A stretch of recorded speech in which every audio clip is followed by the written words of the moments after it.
So the next topic is ambidentate ligands. ठीक है, सो अभी तक हमने लिगेंड कंप्लीट की कि चिलेशन वगैरह क्या होता है, डेंटिसिटी क्या होती है। मैंने आपको बता दिया बेटा, चिलेशन प्रोसेस बहुत ही एक्स्ट्रा स्टेबिलिटी के लिए रिस्पॉन्सिबल होता है कोऑर्डिनेशन कंपाउंड्स की। ये कई जगह काम आते हैं। तो यूजेस जैसे हार्ड वाटर, सॉफ्ट वाटर के अंदर हमने हार्ड को सॉफ्ट में कन्वर्ट किया था, और भी कई जगह मेडिसिन वगैरह के अंदर जो चिलेशन का प्रोसेस है ना, ये कई जगह काम आता है। ठीक है, तो अगला टॉपिक है आपका एम्बीडेंडेंट। एम्बी मीन्स बोथ, जैसे एम्फीबियन हम बोलते हैं एम्फोटेरिक। ठीक है, तो ऐसे लिगेंड जिनके अंदर दो डोनर एटम हो, ठीक है, पर वो बॉन्ड एक बार में एक ही टाइप के एटम से बनाते हो। जैसे मान लो ए और बी कोई लिगेंड है, इसमें ये गुंजाइश है कि ये ए के थ्रू भी कोऑर्डिनेट बॉन्ड बना सकता हो और बी के थ्रू भी कोऑर्डिनेट बॉन्ड बना सकता हो। मतलब ए पे भी लोन पेयर है और बी पे भी लोन पेयर है, पर बनाएगा एक बार में एक से ही। ये नहीं कि मैडम इसने दो कोऑर्डिनेट बॉन्ड बना लिए, एक बार ए से भी बना लिए और बी से भी बना लिए एक ही मेटल के साथ ना, फिर ये डाइडेंटेड कहलाया जाएगा और ये एम्बीडेंडेंट नहीं होगा।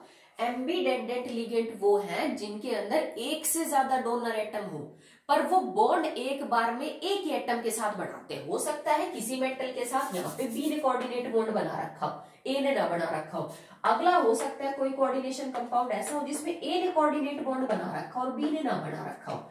ऐसे लिगेंड कहलाए जाते हैं एम्बीडेंडेंट लिगेंड। फॉर एग्जाम्पल साइनाइड है आपके पास बेटा, मैंने बताया भी था, दोनों पे लोन पेयर मौजूद है। कभी कार्बन के थ्रू बॉन्ड बना लेता है और कभी नाइट्रोजन के थ्रू। आपको याद भी होगा साइनाइड, आइसोसाइनाइड क्या फर्क होता है, कभी नाइट्रोजन के थ्रू बॉन्डिंग होती है, कभी कार्बन के थ्रू। ठीक है, जैसे NO2 नेगेटिव आयन, इसमें अगर आप पैटर्न देखें तो it is N double bond O, coordinate bond O। ठीक है, यहाँ पे ऑक्सीजन पे भी लोन पेयर प्रेजेंट होता है आपके पास। और अगर आप जैसे इसको चेक करें तो यहाँ बॉन्डिंग दोनों तरह से हो सकती है। नाइट्रोजन भी बॉन्ड बना सकता है मेटल के साथ और ऑक्सीजन भी बॉन्ड जो है वो बना सकता है।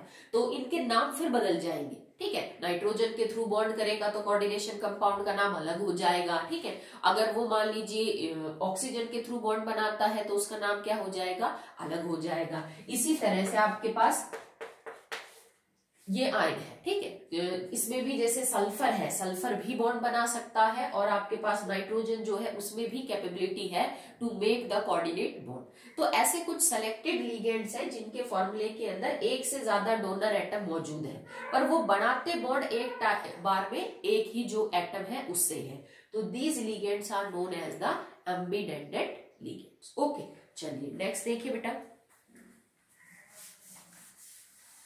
अगला टॉपिक है coordination number.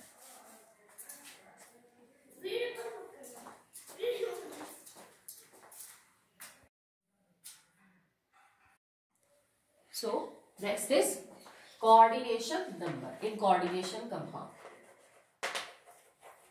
Coordination number, so what is coordination number बेटा? How many coordinate bond are total present in your coordination compound will be the coordination number।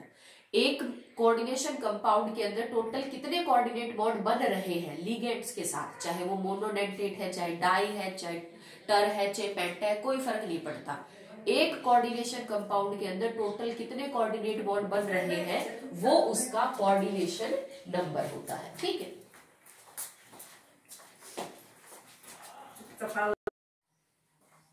ठीक है, फॉर एग्जाम्पल मैंने एक कोऑर्डिनेशन कंपाउंड बनाया AgCN ट्वाइस और ऊपर मैंने एक नेगेटिव चार्ज लगा दिया। ठीक है, तो इसमें आपने देखा कि सिल्वर दो साइनाइड आयन के साथ जुड़ा हुआ है, तो सिल्वर यहाँ पे दो कोऑर्डिनेट बॉन्ड बनाएगा साइनाइड के साथ। ठीक है, एक इधर बना दिया हमने और एक इधर बना दिया, तो इसका कोऑर्डिनेशन नंबर हुआ 2 कि ये पर कोऑर्डिनेशन कंपाउंड दो जो कोऑर्डिनेट बॉन्ड है वो बना रहा है। जैसे मैं कोई ये कंपाउंड लिख दूं ZnNH3 4 2 पॉजिटिव, तो इसमें जिंक जो है 4 अमोनिया के साथ 4 कोऑर्डिनेट बॉन्ड बनाएगा, बिकॉज पर अमोनिया एक जो नाइट्रोजन के साथ कोऑर्डिनेट बॉन्ड बनेगा तो मॉलिक्यूल कुछ इस तरह से हो जाएगा। NH3 1 coordinate bond, NH3 1 coordinate bond, NH3 1 coordinate bond and NH3 1 coordinate bond, ठीक है। बट ये हमेशा इतना सिंपल नहीं होता। आप ये नहीं कह सकते हो कि मैडम ये जो नंबर आपको यहाँ पे नजर आ रहा है लिगेंड की ब्रैकेट के बाहर, यही तो कोऑर्डिनेशन नंबर है। नहीं, ये सिर्फ तब तक सही है ये बात अगर आपका लिगेंड मोनोडेंटेट या फिर यूनिडेंटेट है, कि मैडम पर मॉलिक्यूल एक ही बॉन्ड बना रहा है तो जितने लिगेंड है उतने बॉन्ड बनेंगे। पर अगर आपका मॉलिक्यूल डाई, ट्राई, पेंटा, हेक्साडेंटेट कुछ हुआ तो फिर आपका कोऑर्डिनेशन नंबर जो है वो क्या हो जाएगा बेटा, गलत हो जाएगा। जैसे मान लीजिए मैंने ये लिख दिया iron C double bond O, इसको मैंने कर दिया 3 कर दीजिए, मान लीजिए 3 एंड 2 पॉजिटिव। तो ये एक्चुअली में ऑक्जेलेट आयन है COO, और उसके 2 का भी 3 आएगा बेटा, COO OO ट्वाइस, और इसका भी क्या आएगा बेटा, थ्राइस आएगा। कि मैंने जो ऑक्जेलेट आयन है वो that is COO negative and COO negative, ये टोटल 3 ले रखे हैं। तो आप कह सकते हो कि मैडम आपने तो 3 ही लिए पीछे, ठीक है, तो कोऑर्डिनेशन नंबर 3 होगा। पर हमें पता है कि एक ऑक्जेलेट आयन जो है वो पर मॉलिक्यूल 2 कोऑर्डिनेट बॉन्ड बनाता है, तो टोटल कितने कोऑर्डिनेट बॉन्ड बन गए, 6। तो इसका कोऑर्डिनेशन नंबर क्या माना जाएगा बेटा, 6 माना जाएगा। जैसे कोई ये लिख ले कॉपर EN3, ठीक है, और इसके ऊपर चलो कोई चार्ज ना हो, तो EN3 का मतलब कोऑर्डिनेशन नंबर 3 नहीं है। एक EN का मॉलिक्यूल, इथाइलिन डाइअमीन का मॉलिक्यूल 2 कोऑर्डिनेट बॉन्ड बनाता है, तो टोटल कितने बन गए, 6। तो इसका कोऑर्डिनेशन नंबर कितना होगा, 6 होगा, ठीक है। मतलब टोटल कोऑर्डिनेट बॉन्ड कितने बनेंगे वो हमारा क्या होता है बेटा, कोऑर्डिनेशन नंबर होता है। जैसे FeCO5, तो यहाँ पे टोटल कितने कोऑर्डिनेट बॉन्ड बनेंगे, 5